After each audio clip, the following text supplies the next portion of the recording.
ปีนี้เนาะ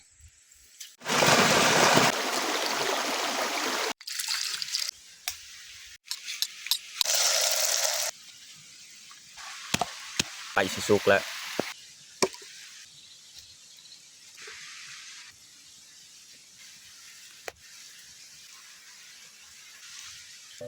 อย่าลืมกดไลค์กดแชร์และกดติดตามเด้อพี่น้อง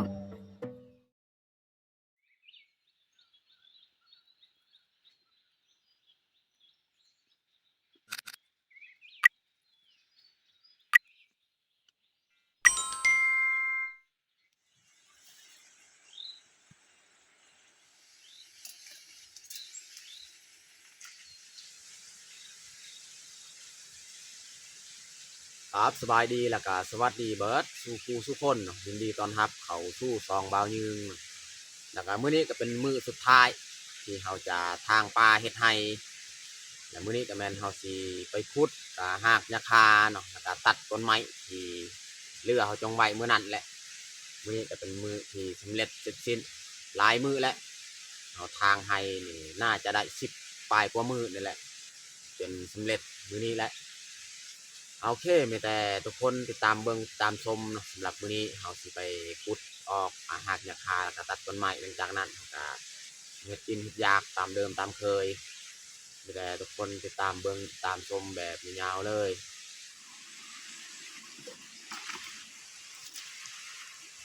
นี่เมียจะหายน้ำใส่ตุกเนาะ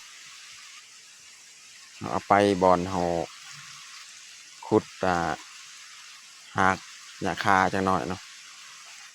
เพราะว่ามาอยู่นี่มันใกล้อีกบอนเฮาพักนี่เราต้องได้หายไปนำเลย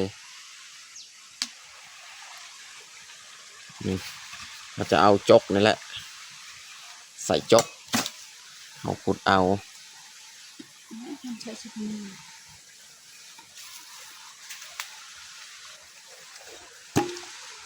นี่เอาขุดหากยาคาออกเลยบอนนี้บอนเฮาจงไว้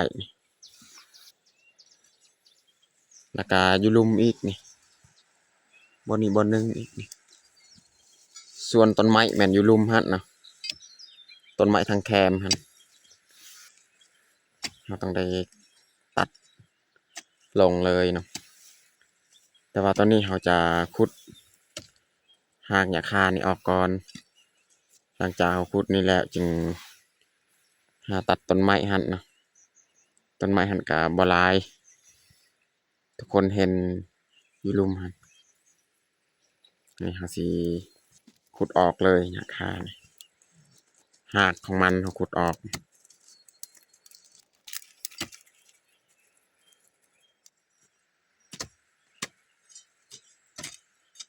แดดก็เริ่มออกเลยนี่มองแล้ว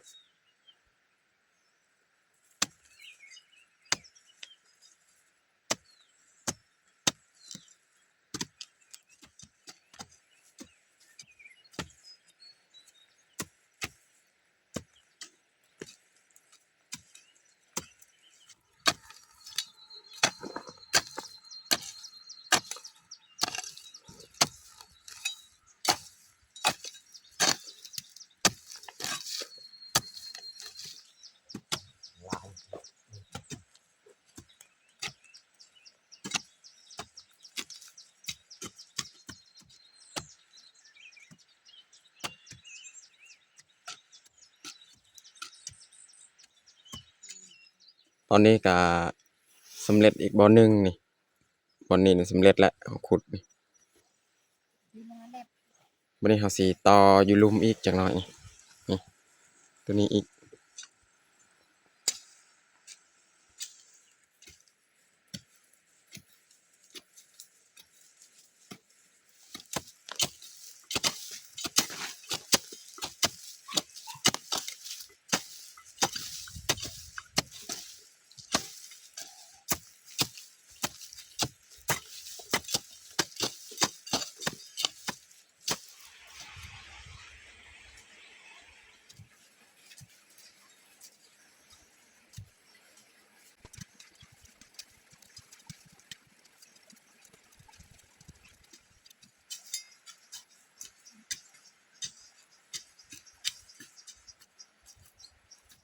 ตอนนี้ก็เรียบร้อยเอาขุดบอลที่ซองแล้วสำเร็จ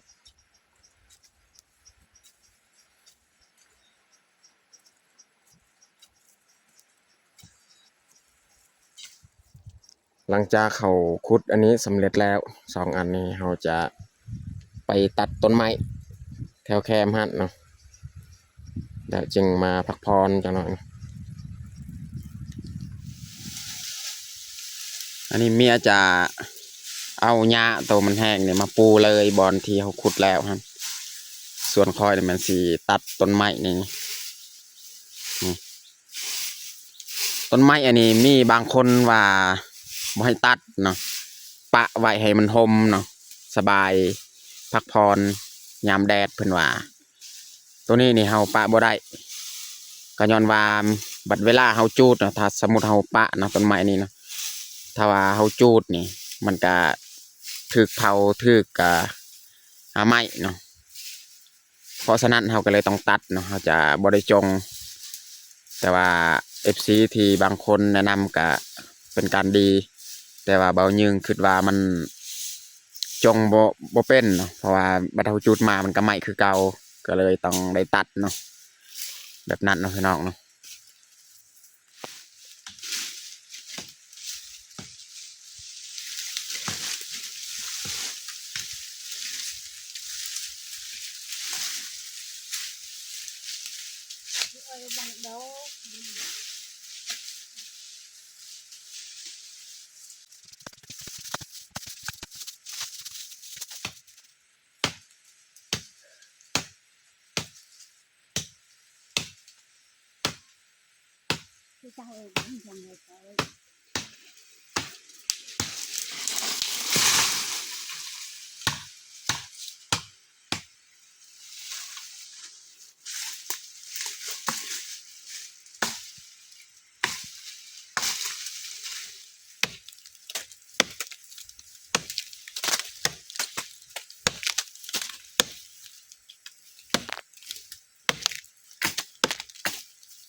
ตอนนี้ก็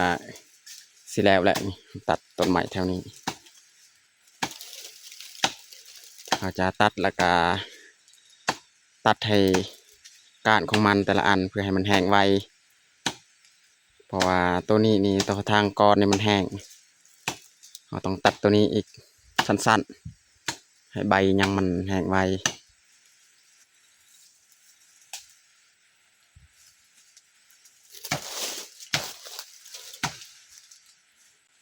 นี่ซุ้มนี้อีกเราตัดตัวนี้อีก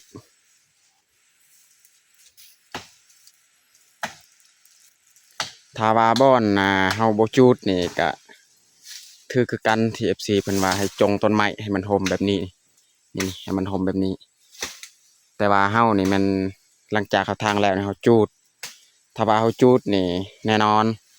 ต้นไม้อันนี้ก็ต้องหล่นต้องไม้เพราะฉะนั้นเฮาก็ต้องตัดเลย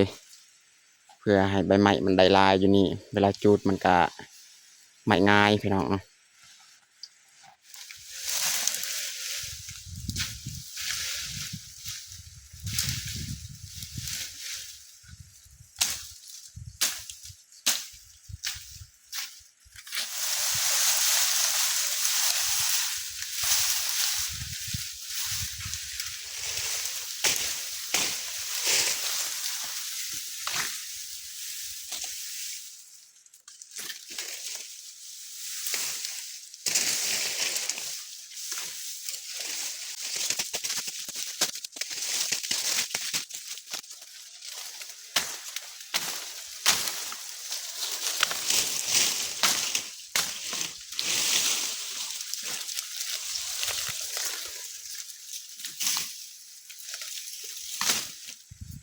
ตอนนี้ก็เรียบร้อยเนาะตัดต้นไม้เนาะถือว่าสำเร็จเสร็จสิ้นสำหรับการทางปลาเห็ดไทยปีนี้เนาะมื้อนี้แหละมือเสร็จพี่น้องแต่เขาสีกลับพักผ่อนพักเที่ยง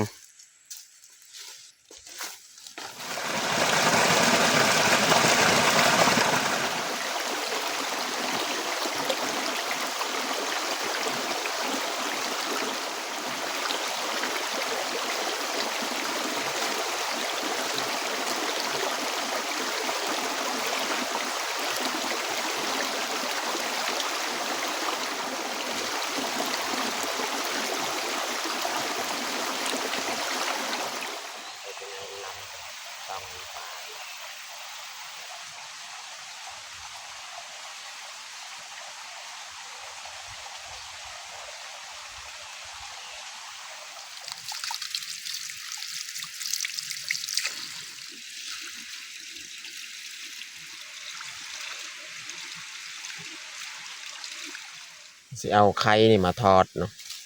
กับปีกนางมูนี่แล้วก็มีนางงัวเหนือกำลังจี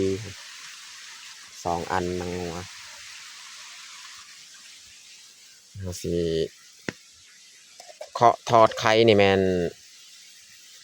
หน่วยละเทือเพราะว่าบุมีถ้วยลืมถือถ้วยมาแต่ถ้วยน้อยนี่เราสิเคาะ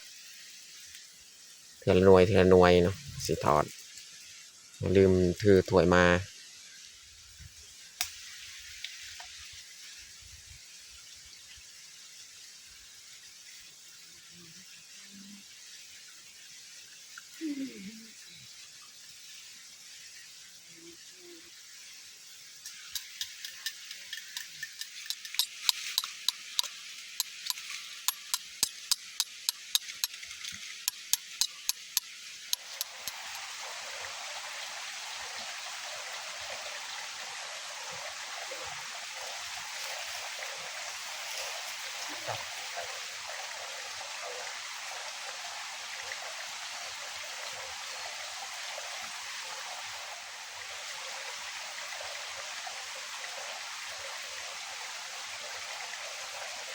นี่เขาสิใส่น้ำมัน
2 เทื่อเอาทอดไข่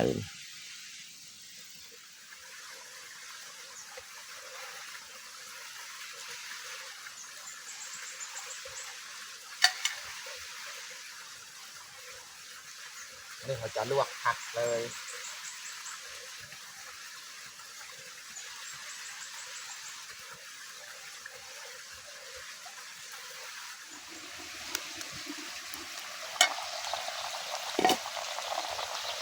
ตอนนี้ก็สุกเรียบร้อยลวกผักของเรา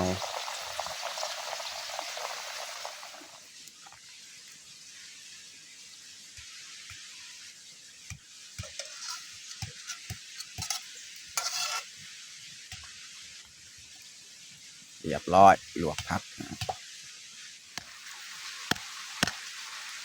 นี่มันนางงัว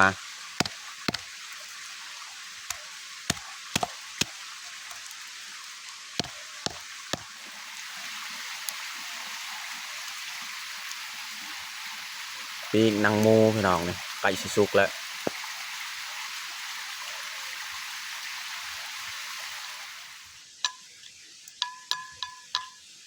สมแจวพี่น้อง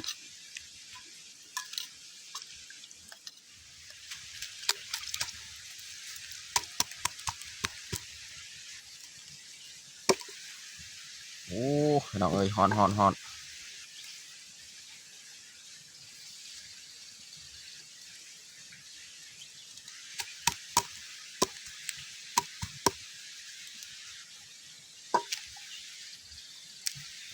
นี่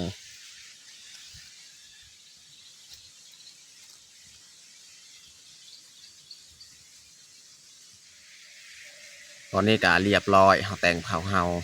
ทอดไข่พี่น้องเนาะแล้วก็อันนี้แม่นนังงัวอันนี้แม่นนังหมูหรือว่าน้ำมันหมูเนาะปิ้งกรอบๆเลยแล้วก็มีแจวแล้วก็ลวกผักอันนี้แม่นตัวซุปเนาะเอาลวกอันนี้แม่นตัวดิบเนาะสำหรับอาหารเที่ยงของเฮากับเบิดซุมนี้แหละตอนนี้ก็เรียบร้อยเฮาแต่งข้าวของเฮาแต่เฮาจะลงมือกินข้าวเที่ยงเลยเอามาทุกคนมากินข้าวเที่ยงน้ำกัน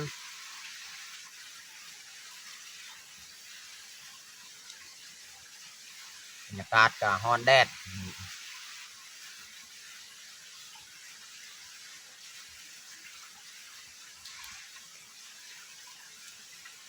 มื้อสุดท้ายแล้ว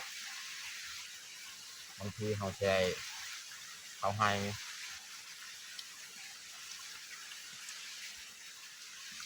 ทางให้ของเฮานี่ก็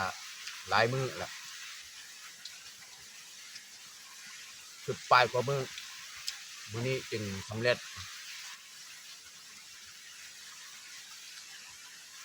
ตั้ง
หลังจากเขากินข้าวกินน้ำแล้วก็เลี้ยงน้องดอมอีกกินข้าว